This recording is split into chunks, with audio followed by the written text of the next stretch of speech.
How you doing, everybody? Chris Ryan Bennett here with the Vancouver Film School Storyteller Studio podcast. Today's guest is someone I've wanted to get on the show for a long time. I'm sitting down with the CEO of Creative BC, Ms. Prem Gill. How are you, Prem? Hi, Chris. I'm fantastic. Now, listen, one of the things that I'm going to say this to you, and I know you are typically, what I love about you, Prem, and what I want our audience to know is, you are somewhat of a reluctant interviewer. You and your team, what I've found is, rarely do you like to take the stage and talk about this. You have always been a great advocate for so many of the other thought leaders and industry movers and shakers here in BC that are really pushing it forward. And yet, behind the scenes, Creative BC is easily one of the most important organizations to why we even get to call ourselves Hollywood North. Maybe it should be Her Royal Highness Prem Gill, although I know you would hate that. Can you, in your words, for some people who probably don't even realize how important you guys are, what does Creative BC do here in British Columbia? Why does it matter if you care about film, television, entertainment of any kind? How do you answer that? Yeah, well, first of all, thank you for your kind words. I mean, we work very hard. We've got a great team. We're fortunate that we work in a sector that is so open and great and collaborative, and that's the reason why I think we as a jurisdiction, as British Columbia, are so successful. And we have great training facilities and schools like the Vancouver Film School that continue to produce that talent. That is really what it always comes back to, is the people who are working in the industry. And if we don't have that strong talent base, we don't have the success that we do. But Creative BC, we are an organization, we're actually funded by the government, we're a nonprofit, to support the creative industries in British Columbia and the economic development of those industries. So that includes the film, television, visual effects, animation, digital interactive, music, books, magazines. I think that's it. That's enough. That's music. enough. Did I say music? Yeah. So we have various programs, but the largest part of what we do is really supporting the motion picture sector. So that's what we call the film and television industry, is the motion picture industry. And that's through tax incentive programs that we administer on behalf of the province. We're also the film commission for the province. Right. So we work with both foreign productions coming into the province and the city, as well as domestic producers. And then we have grant programs across all of the other sectors that support various activities, from export development to company development to actual professional development opportunities for people. I think you got that answer correct entirely factually. I think what you missed in that answer, and I think what people really don't understand, is when you use the word support the industries, there's so much that takes place for you to support any of those critical arts and entertainment creative industries. There is a lot of meetings and travel and deals and advocacy and battles, hard and soft, where you are constantly a voice to try to help this industry maintain its place. Coming into 2019, British Columbia reports fiscal revenues over and above about $3.5 billion. In a Fortune 500 environment, if a CEO was at the head or a part of that, we would say you're very good at what you're doing, and the industry and all those independent leaders are also good at it. Now, for multiple years in a row, your name shows up on the Vancouver Magazine Power 50 list. A very prestigious list where each year the most important influencers across the province, and certainly in Vancouver, are identified. There's Prem Gill on that list. When you see and you get something like that, what's the reaction? Is it a blessing? Is it a burden? Is it what's it feel like to have that title? And do you feel compelled to maintain your place on it? I'm sure you're going to say no, but what kind of pressure is that? It's a funny thing. I mean, you don't. It's always a huge honor to be on that Power 50 list. Over the years, I've been fortunate enough that I've been invited to different roundtables that they hold when they talk about, when they go to different leaders in the community on who should be on that list and why. And so I've certainly sort of been in the background of it a lot. But never really think that, you're not there advocating for yourself or whatever to be on a list, and never really thought about it that way. But, I get to represent the creative industries in BC. So while I am the person with the job title and the face and the infrastructure, that's a big honor. And there is a, while you can sort of say, oh, I don't really care, you kind of do. And you are looking at like, well, what number am I on the list?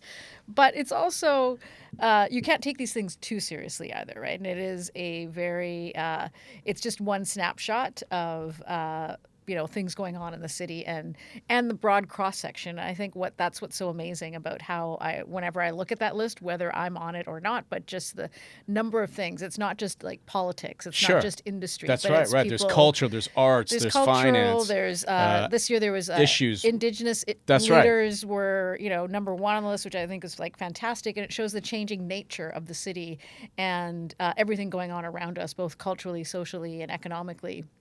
So yeah, I mean it's great to be on it. You can't get too attached to it either. Sure. But it shows the strength of this whole world that we work in and the creative economy. That's a big part of the story of the province, I think. There's so much that I want to get to today, and I won't even have enough time, and especially with the range of industries that you are working and sit within the portfolio. In no particular order, I want to jump into music for a minute. I'm fascinated by what's going on in music right now, and I think people might possibly not realize that music advocacy and those issues fall under your purview as well at Creative BC. Streaming. Is this just one more step in the evolution? What's your take on, there's a real concern that artists, that because of the lack of oversight into the reporting, you're doing tremendous work trying to get in there and help artists and help the labels really get better reporting and get this thing done.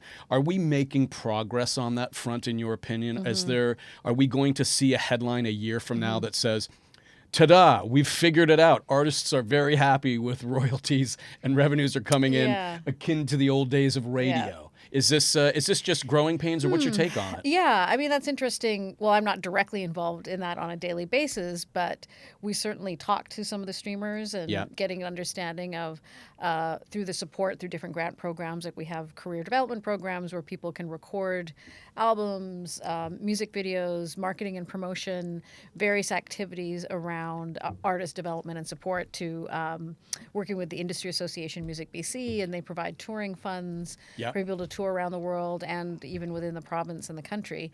All of those things are part of the equation. And, I've had lots of conversations in the last year with Apple Music, and they've actually come out here and done workshops for the BC industry and understanding how do you actually leverage the platform, because I think that's a big part of it, especially for independent artists who may not be part of a larger label family. Or they're not on a major label. How was that too? I read about that, and you had the chance to work closely with the people at Apple, and I think that's really cool. I think they have always sort of hinged on that line of obviously one of the most valuable corporations in the world, and yet they were very disruptive with iTunes at a time where they were offering even that move from what was once a 30-second demo to 60 to 90 seconds of free music to hear that song and enable you to buy one at a time. They were doing a lot for the artists. They were doing a lot for that industry and changing it.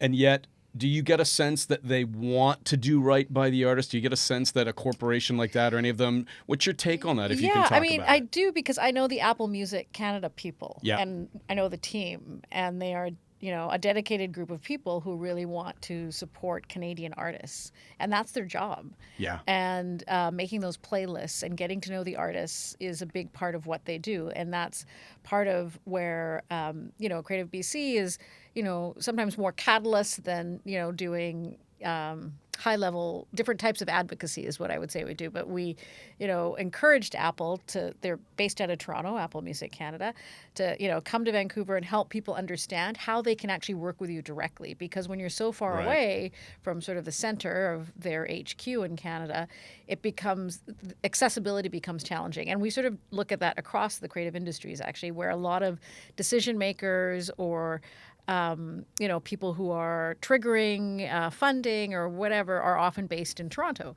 So how do we've really made a big effort to have more of those people come here and getting our community of people in front of those folks, at least enough to sort of understand how do the programs work? How do I access something? How do I actually fully leverage whatever the back end of, Apple looks like or Spotify or whoever? So I think there's, what's changed, I think, for artists is what you have to know is so much more now, right? Oh, of course. It's not, and, maybe it always was. I'm not an expert in the music industry, but the changing models are a big part of the understanding and learning for artists. I read, and as you did, everyone I think was a bit shocked and disappointed when MPC closed down. Anytime, Vancouver, any city, but in particular here in Vancouver, whether it's an animation studio like as big as MPC was, or, the video game industry, we've had closures. Those get reported all the time. And I don't think we see enough of all the openings, of all the bigger successes. Is your perspective, and do you share that view that the media typically, when you're at the top in your Hollywood North, does it feel like they're looking for those stories? Do we report enough on the wins? In your take, is it as healthy and vibrant as it might feel, and while on the outside it appears to be in decline? Yeah, I mean, look, I believe in a free press, and I'm grateful that we still have real, some independent media in Canada and all of this stuff. Especially and it's nowadays. Really important. Yeah. But it is, MPC is an interesting example. It was a really, tough day, obviously, and time for a lot of people. But what was inspiring to me was that the industry immediately rallied together and had a career fair within days for people specifically for the MPC talent that had been let go. And or we're in the process of it, and and that's what I think is really unique about us here, is that all of the studios are already talking to each other, right? MPC, Sony, Atomic, all these studios are in regular contact because talent is moving back and forth on a fairly regular basis. So, what we can say about what's happened in a city like ours here is that people immediately were like, okay, what can we do together to help these people? And, it was a big success from what I've been told. Yeah, and I don't know if that got reported properly. Yeah. I'm glad you said that. And to clarify for any of the viewers watching right now or listening, MPC, the motion picture company, this was one of their offices, not the entire organization. Here in Vancouver, and about 700 employees, a big office. And certainly, Prem, you are not the voice for that company, but I'm really curious about your perspective on. And whether it had been early reporting, whether it was accurate or not, I think there was this something had floated around in the news that possibly Vancouver was no longer an ideal environment for them. And it got a little messy in the press, and I couldn't figure out what was the message because they still had offices that were doing well in other places or not. Is it just the nature of the competition? I was asking about this earlier. When you see and you hear about a city like Atlanta becoming a real hotbed now for production over the last few years, and other emerging markets, do you feel the competitive spirit like any industry? Is that good for the industry in other ways? Are there things about that demonstrate overall globally we're healthier? What do you say to someone there's always someone worried that the Vancouver market could be in decline? What do you say to people? Yeah, I mean, I think it's kind of all of that and a mix of that, right? So we look at a place like Atlanta or Toronto. First of all, there's such a increase in the global demand for the creation of content. Yeah. That the sort of, I guess, the older centers, which would be like Vancouver, New York, LA, Toronto, are kind of like, they're busy. Like, people are working. They're almost at capacity. So there's room for growth in new markets. You now have all the major studios in Hollywood still producing content. You have new companies that are sort of becoming like studios, the Netflix and the Amazons and the Apples. And we still have, a mighty, robust, independent production industry in Canada that are also trying to, get their stuff made. So in combination with all of that, we can't control what goes on in other jurisdictions in terms of whatever incentives they may have. But that's why I always say, British Columbia's secret sauce is the talent. It's the actual people working in the industry and the quality of work that they're producing. And that you can come here and you can make a level of a show, from the visual effects to an actual physical production to production levels of a Game of Thrones. You can do that here. Yeah. And not everybody will be able to say that. And I think it's maintaining that. Does time get you there? Is it because, our industry has been established in some cases decades before emerging ones. Yeah. Is it that? Is it the education available? Is that all together working together? It's a 40-year-old industry. Yeah. We have infrastructure. We also have we have facilities like this Vancouver Film School that are producing the talent that's going right to work after they finish school. Yeah, we're pretty proud of that. It's a big deal, and that and we have, because we have such a mature industry, we're reliable, right? It's a pretty safe environment to come, politically stable, I guess you would say, to come to Canada to do something these days. Yeah. And, you're kind of going to get out of it what you expected or more. So when you look at you mentioned Game of Thrones quality stuff, and we're certainly doing that. Now I'm gonna throw this out there, and you might disagree, and please, of course, feel free to do that. I'm sort of cherry picking the question because I'm gonna give you a couple Heartland, Murdoch Mysteries, Kim's Convenience, Corner Gas, Little Mosque on the Prairie. We see some shows and somebody can just go, that's Canadian. That just feels Canadian. I didn't even need to tell. And having come from LA and worked in both countries, right. Do you agree that Canadian content, the stuff that feels Canadian, are we serving and creating that kind of stuff? I'm not necessarily saying that it's good or bad. I just mean that I feel like we don't take the same creative risks in a lot of the film and TV programming. Someone's going to comment when they see this and go, you're totally wrong. They're going to have 50 examples. But I wonder, all of that to say, there is a feeling, and there are some people who will argue, because Canada's industry there is a lot of government oversight and subsidy and support for those industries, which is essential, that sometimes doesn't necessarily enable that kind of stuff. You must hear that all the time. And do you agree, disagree? It is not a black and white for me. Right. I mean, I've been in this industry a long time and been on, the business side of it. Sure. And now sort of in the pseudo government role that I'm in.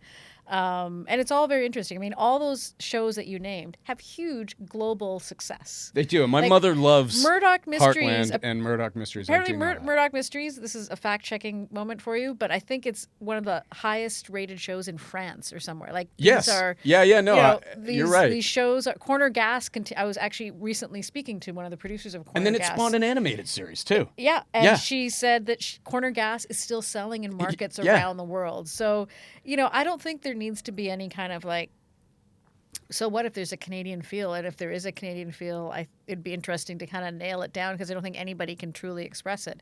But we have... Yeah, is it just in our cultural brand? I don't know. Yeah, but we also have a lot of pride in it. Look at the success of Schitt's Creek and, I think it's... And hopefully that inspires more people to realize you can do this at home, right? You can do a series, you can write a sitcom of that type, staying here in Canada or in Vancouver or wherever you are. Could, without putting words in your mouth, could you make the argument, or have you ever been in that position to say, we don't support the industry enough, the government could do more? I mean, is it always one of the things, imagine if we could do more, could it thrive? Is it trying to find that balance of support for an industry and allowing the competition to thrive there? Do you think, in your estimation, we're getting the right balance, or? I think we can absolutely do more to support independent production, and we have lots of programs that we, would like to grow at some point that support specifically the development of that and the creation of that. And I think that's becomes really important. I don't know, it's not necessarily a balance, but there can be, I get a different division of the pie or something around the volume of stuff that's going on. And, what's interesting, though, is a lot of the streamers and studios are interested in Canadian stories. They're searching the globe for the best content.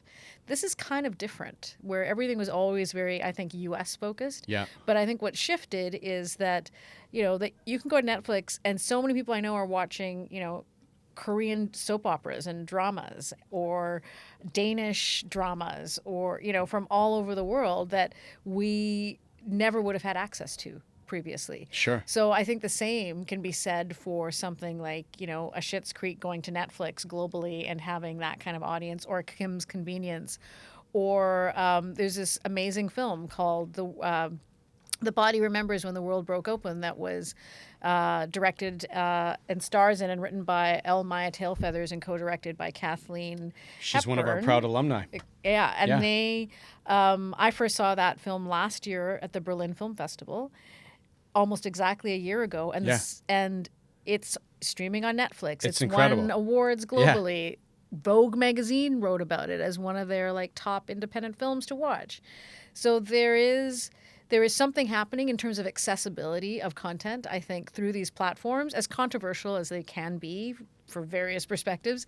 But there is something about reaching audiences like I don't think we've been able to before. Prior to moving into your role as the CEO of Creative BC, Prem, you spent 3 or 4 years at TELUS, massive company. You're director of content there. Let's talk for a minute about streaming. Let's talk for a minute about content and what's happening on mobile. The promise, I was reading the other day, I was looking at, actually, it was an article from a while back. It was Josh Jackson's launch of his media company, Liquid. And Josh Jackson of Dawson's Creek fame, as I'm sure you know, Pacey, as you know, he has the promise of 5G was and is supposed to really ignite that whole space. And there is some controversy about 5G and whether or not that will truly do it. Are we in the realm, like if there's 3.5 billion phones in the world's pocket, we got a screen in everyone's pocket. And to your point, the content demand has never been higher. Do you think 5G is as critical to this appetite for content? Is it on your radar as an issue, or is it just what they love to talk about in the digi-blogs? Yeah, I mean, I have spent no time thinking about it. So it's a bit of a buzz thing then, I think. I don't know. Just because I don't spend any time thinking about 5G in the way that others might doesn't mean it's not important. I was at TELUS for 8 years, and what's interesting is that when I started at TELUS, one of my jobs was building the VOD library. Right. So that was 2008. So if we think back 12 years ago, VOD you were still renting DVDs in 2008. That's crazy, right? Or getting them in the mail or whatever. Netflix was still sort of, not really a thing yet. So I remember working with the studios to get day and date, we used to say, with DVD releases for VOD releases. Because even back then, like 2008, 2010, you still had a video would come out, a feature would come out on DVD, and it would still be another couple of months sometimes before it went on to a VOD service because people weren't using it yet, and it was still sort of future thinking. But it wasn't that long ago when I really think about it. I still have a box of DVDs because they used to send you these DVDs. But do you watch any of them now? No, I don't even have a DVD player anymore, right? Like I don't have one on my computer. I don't, I think got rid of it at home years ago. Yeah. But it's so, it's happening pretty rapidly, and the enablement of how and where, like we didn't have in 2006. I remember talking about broadband with people, and you couldn't, we just started watching YouTube videos around that point, and there was no, I would argue that the data consumption, right? I mean, Canada's failure for a long time to open up to an unlimited data model across those three carriers has been a bone of contention to consumers for a long time, and I would argue that probably the biggest threat or opportunity to mass media consumption through the streaming is the data. Does any of that fall on your radar? And maybe the second part of that question too is I even noticed, DigiBC was commenting a lot on what had happened at MPC in that issue. Where does the line of the technology sort of leave your purview, and where do you share it with other groups? And is it becoming increasingly harder now that VR and performance capture studios and all, or technology is really becoming a part of the industry? Do you have to sort of add that kind of stuff to your already massive list of things to think about? Yeah, well, it's always been there. Yeah. We work with organizations like Digi or Music BC or the Motion Picture Industry Association. They're actually member organizations where the industry themselves are members of these organizations. So they work on behalf of their members. We work on behalf of, we are enabled by the government to keep this sector strong. So it's a very different kind of mandate that we have. So we're not working for individual companies. We are looking at the broader sort of picture of things. So they're all partners in all of this stuff, right? So we rely on them a lot. They're those member companies of those organizations are in the trenches doing the daily work. They know what's happening much more than, we certainly do. We have the enabling factors where we're, managing the incentive programs, sort of helping them get to global markets. We also provide grant programs for companies to attend, like Pocket Gamers in the UK, or Berlin is next week. So there's a dozen BC companies attending the Berlin Film Festival, hoping to do business. So there's a lot of these things that sort of where we look at it, and at that at a different level and in a different way than a membership organization might. But also, a lot of companies are doing all these things. Yep. Right. So they're not just making feature films. They may also have a podcast. This is an emerging trend as well. And they may also be experimenting, doing documentaries using VR technology, right? So right. Yeah. What? How do you start your day? What's it? I would never say in this industry you probably have a typical day, but maybe more to the point, I'm curious. Where do you feed your brain about what's happening? There's so much media. Yeah. What's your barometer of this sector's health? Which news outlets or magazines do you trust? Where does Prem get what brain food for what's going on? I mean, I'm consuming a lot all the time. I'll bet you are. I usually start with, I have subscriptions that I pay for, New York Times, Globe and Mail, industry things that are, uniquely Variety, Canadian. Hollywood Reporter. Yeah, those, but also like Playback, CART, which is an industry sort of newsletter, really, informative. And then all day, you're looking at, when you get a minute, looking at your Twitter feed, which, you curate to your interests, which is mostly, for me, news and industry focused. Yeah. But yeah, I mean, it's constant, right? And it can also be very overwhelming, but